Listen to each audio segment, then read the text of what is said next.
জুলাই আন্দোলনের পর থেকেই বাংলাদেশ ভারত সম্পর্কে নানা স্তরে তৈরি হয়েছে অস্বস্তি। রাজনৈতিক উত্তাপ, কূটনৈতিক বার্তা আর জনমনে জমে থাকা ক্ষোভ সব মিলিয়ে এর প্রভাব পড়েছে দুদেশের নিয়মিত যোগাযোগ ব্যবস্থাতেও।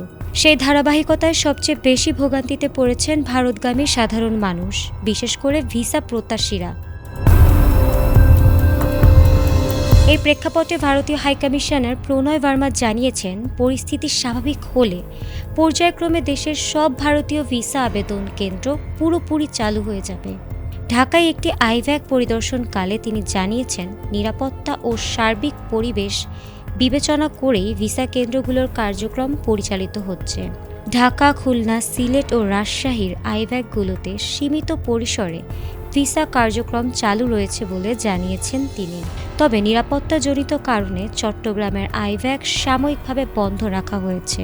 সম্প্রতি সেখানে সহকারী হাইকমিশনের প্রবেশপথে হামলা ও ভাঙচুরের ঘটনার পর এই সিদ্ধান্ত নেওয়া হয়েছে।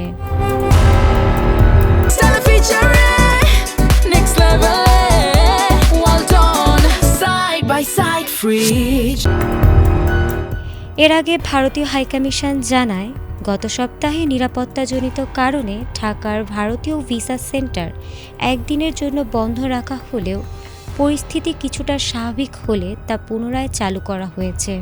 বন্ধের দিন যাদের অ্যাপয়েন্টমেন্ট ছিল তাদের অগ্রাধিকার ভিত্তিতে বিকল্প তারিখে ভিসা আবেদন করার সুযোগ দেওয়া হয়েছে।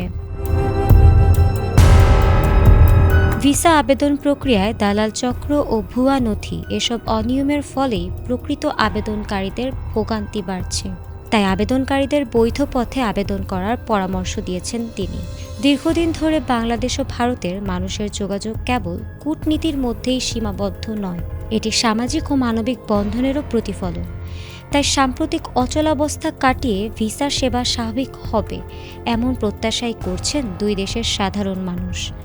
কবে সেই স্বস্তির দিন ফিরবে, এখন সেটাই দেখার বিষয়। ফারহানা হক, এটিএন বাংলা।